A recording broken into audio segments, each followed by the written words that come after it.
인자바이죠. 방문 견적 요청드리고 싶어 전화드렸어요. 여기는 남부구치소고요. 서울시 네. 사업부에서 소개받고 전화드렸어요. 저희 직원 사무실이랑 끝이 확장 공사 때문에.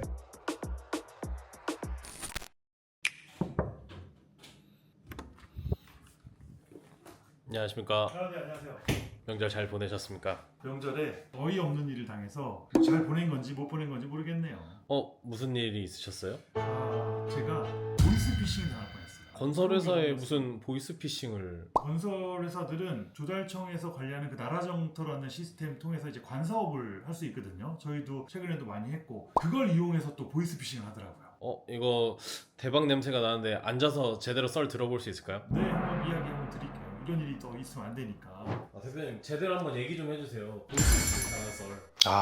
어찌나 이렇게 체계적이고 정말 그럴듯하게 이제 처음에 들어왔는지, 아니 처음에 회사로 연락이 왔어요. 인자바이죠. 방문 견적 요청드리고 싶어 전화드렸어요. 여기는 남부구치소고요. 서울시 네. 사업부에서 소개받고 전화드렸어요. 저희 직원 사무실이랑 끝이 확장 공사 때문에. 근데 서울시에 무슨 소개냐? 제가 최근에 서울시 그 잠원지구에 한강공원 매점 공사를 잘 성공리에 마무리를 했어요. 그 사람을 어떻게 알았는지 그 사람의 이름을 얘기하면서 그 사람이 소개를 해줬다. 공사를 그쪽에 잘하셨나 보다 라면서 저희 회사에 연락이 왔다는 거예요. 사실을 섞어가면서 교묘하게 거짓말을 했네요. 그렇죠. 저희 직원이 그러면 그럴 수 있겠다 싶어서 제 연락처를 가르쳐주고 제가 통화를 하게 된 거죠. 통화는 잘 하셨어요? 뭐 이상하지 처음에는- 않았어요? 처음에는 이 나라장터에 할 수 있는, 조달청에서 할 수 있는 공사의 규모가 정해져 있어요. 근데 그런 규모라든지 이런 거는 얘기해주지 않고 남부구치소의 사무동 그 확장 공사를 해야 되는데 요건을 수의 계약할 수 있다. 그래서 제가 그 서울시 담당자로부터 일을 잘한다 라는 소개를 받고 했다라니까 저는 그럴 수 있겠다 라고 생각을 했죠. 그러면 어떤 공사입니까? 라고 이제 물어보니까 특별한 이렇게 구체적인 얘기나 뭐 내역서라든지 이런 걸 보내주는 게 아니고 사무실 확장 공사고 수의 계약할 수 있는 건이다. 이렇게 이제 둘이 뭉실하게 얘기하더라고요. 근데 그 타이밍에 제가 꼬치꼬치 따지기가 어려우니까 예, 알겠습니다. 그럼 일단 뭐 만나서 이야기를 하시죠. 네, 이렇게 이야기가 된 거예요. 좋습니다. 그러면 언제 만나시죠? 라고 약속을 정하자 그러더라고요. 그래서 날짜가 오늘이죠. 10월 13일 월요일 오전 10시에 남부구치소에서 만납시다. 이렇게 이야기를 하는 거예요. 구치소 가실 뻔 하셨네요. 구치소 갈 뻔했어요.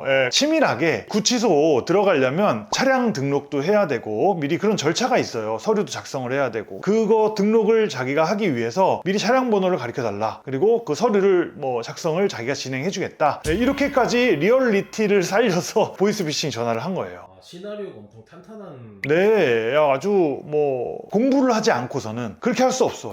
그 머리로 공부를 했으면, 그렇게 조사해서 공부를 했으면 정말 좋은 대학 가서 좋은 직장 가지 않았을까 그런 생각 들더라고요. 그럼 결국에는 오늘 안 가시게 된 거잖아요. 안 갔죠? 이게 사기다 이런 게 약간 알 수 있는 그런 게 있었나요? 이제 일이 시작되는 게 이제 명절 연휴 전에 그 통화를 한 거예요. 그 연휴 중간에 보면 10월 10일이 금요일 하루가 이제 평일이에요. 그날 갑자기 전화가 다시 온 거예요. 대표님, 저희가 개인적인 부탁을 좀 하나 해도 되겠습니까? 수의 계약은 수의 계약대로 잘 진행하시고요. 그러니까 일단은 저에게 미끼를 던져주고 물품을 자기네들이 토요일까지 받아야 되는데 그 업체에서 정해진 예상 금액보다 높게 판매를 한다는 거예요. 관에 직접 들어가는 물건의 가격이라는 게 있기 때문에 사업자를 통하지 않고 그냥 다이렉트로 거래하면 예산보다 높은 가격에 판매할 수밖에 없다. 이런 식으로 이제 이야기를 하더라고요. 그러느냐? 알겠다. 그런데 제가 뭘 도와드려야죠? 이러니까 그 기계 가격이 이게 맞는지 저한테 먼저 확인을 해달라고 하더라고요. D라는 그 상사 명함을 받았어요. 공기 살균기였어요, 제품이. 그 공기 살균기 제품 뭐 모델 넘버며 뭐 이런 거랑 해서 문자로 이제 메시지를 보내주더라고요. 그 메시지를 받고 거기를 전화를 한번 해봤죠. 그랬더니 담당 부장이라는 사람이 이제 봤더니 이게 대당 400만 원 정도 되는 물품인데 이거를 330만 원에 주겠다? 개당 70만 원에 이제 차익을 볼 수 있게 주겠다? 뭐 이렇게 얘기를 하는 거예요. 일단 나는 이제 가격만 확인을 하기로 한 거니까 알았다. 좀 알아보고 연락을 하겠다라고 끊고 그 남부구치소에 담당하는 교정관한테 연락을 했죠. 그랬더니 그 금액에 가능하답니까? 그러면 대표님이 그거를 사서 나보고 사서 토요일 날 가져다 주면 안 되겠니? 근데 또 제가 마침 또 지방에 있었어요. 그래서 그럴 수 있는 상황도 아니었을 뿐더러 이 상황이 말이 안 되는 거야. 아니 상식적으로 개당 400만 원짜리 개수를 5대인가 요구를 했을 거예요. 그럼 약 한 2천만 원 가까이 되잖아요. 2천만 원이나 되는 그 물품을 나보고 사서 갖다 달라는 거야. 아무런 계약도 없이. 말이 된다고 생각해요? 이상하죠. 이상하죠. 여기서부터 말이 안 되는 얘기가 나오는 거야. 그러니까 미끼를 던진 거야. 나한테 사무동 뭐 확장공사를 줄 테니 부탁 하나만 들어줘. 그 부탁이 너한테도 이득이 되는 부탁이야 라는 구도로만 생각하게 나를 만들려고 하는 것 같더라고. 근데 이게 판이 말이 안 되는 게 무조건 선 계약이 있어야 되는 거고, 사람 보고 이제 계약하고 업체와 확인하고 이런 절차가 있어야 되는데 전화로 모든 거를 이제 다 해결하려고 하는 거죠. 그래서 일단은 못 도와준다고 했어요. 이게 말이 안 되거든. 이런 구도로는 일할 수 없으니까. 단지 그래도 제가 이렇게 막 그때까지도 정확한 확인은 안 됐기 때문에 매너 있게 거절을 했어요. 그리고 나서 아쉽네요. 뭐 그럼 할 수 없죠. 이러고 이제 전화를 끊었어요. 그리고 나서 아무래도 이상한 거야 이게. 이 구도가 말이 안 돼. 그래서 제가 법무부에 연락을 한번 해봤어요. 남부구치소에 이런 부서에 담당자가 있냐라고 해보니, 전화를 해보니 법무부에서는 일단 남부구치소에는 그런 부서가 없대요. 그러면서 그 남부구치소를 연결을 해주더라고. 그래서 확인을 해보니까 저희 그 남부구치소에는 그런 부서도 없을 뿐더러 그런 담당도 없다. 거기서 이제 완전히 이제 확신이 든 거지. 야, 이거 완전히 이제 보이스피싱이다. 그래서 그 업체 D라는 상사, 이거는 정말 있는 거지. 확인을 제가 해보니 D라는 상사는 있었어. 실제로 그 회사가 그 주소에 있더라고.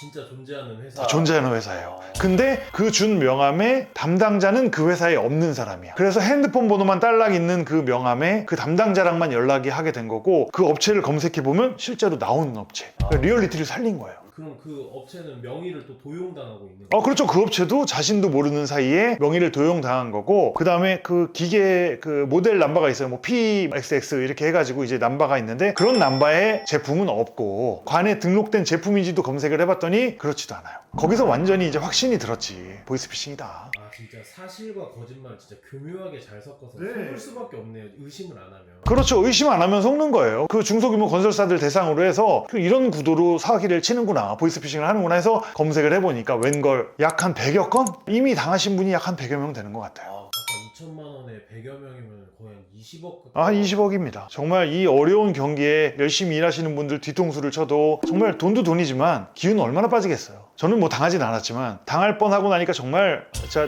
어이가 없어가지고 진짜 이 쌍 욕이 나올 뻔했는데, 나올 정도로 정말 너무 짜증나더라고요. 힘든 그 건설사의 상황을 이용해서 그렇게 이제 사기를 치는 게. 법무부 약간 이런 타이틀 달고 전화 오면은 괜히 좀 약간 무섭기도 하고 거짓말 안 할 것 같고. 그것도 그렇고 저희는 정말 리얼하게 접근을 한 게, 저희가 서울시를 얼마 전에 했고 그 서울시 담당자를 그렇게 들먹이면서 이야기를 하니까 그럴 수도 있겠다라는 생각이 들게 하는 거죠. 아무 생각 없이 그냥 뭐 믿고 믿으면 당하겠더라고요. 그러면 앞으로 계약할 때 이런 거 안 당하려면은 팁 같은 게 있으실까요? 이 건 관련해서는 기본적으로 그 나라장터에서는 이제 수의계약할 수 있는 금액이 2,200만 원까지인가 그렇게 공사계약의 수의계약 금액이 정해져 있어요. 얘네들 같은 경우에는 공사 금액이라든지 이런 걸 뭉뚱그려 가지고 이제 나한테 접근을 했는데, 이런 구도로 이야기를 할 수는 있지만 전화로 해결하진 않습니다. 현장 조사하고 만나서 어떤 공사인지 설명을 다 하고 계약 얘기라든지 이런 거를 진행을 하는 거지, 무조건 그렇게 뭐 계약하시죠, 저처럼 뭐 수의계약 해드릴게요 이렇게 하는 경우는 없다. 당사자를 꼭 만나야 한다. 그리고 물품 발주 이런 거 부탁할 일이 없지만 만약에 만에 하나 그렇게 된다고 하더라도 계약서 없이 무조건 송금부터 선금을 입금하는 발주는 그런 건 없습니다. 어느 정도 신뢰가 구축된 거래처라든지 검증이 된 데는 이미 이제 검증이 됐으니까 그런 거지만, 아무런 뭐 연고도 없는데 전화 한 통화로 대신 발주를 해달라, 이런 계약은 없다. 아무나 주는 명함도 이제 믿으면 안 되겠네요. 그렇죠. 명함도 어찌나 교묘하게 잘 만드는지 진짜 뭐 진짜인가? 뭐 이런 느낌이 들 정도로 조심하셔야 됩니다. 요즘에 보이스피싱 범죄가 진화한 것 같아요. 엄청나게 진화한 것 같아요. 보이스피싱 범들한테 한마디 해주시죠. 죽을래 진짜?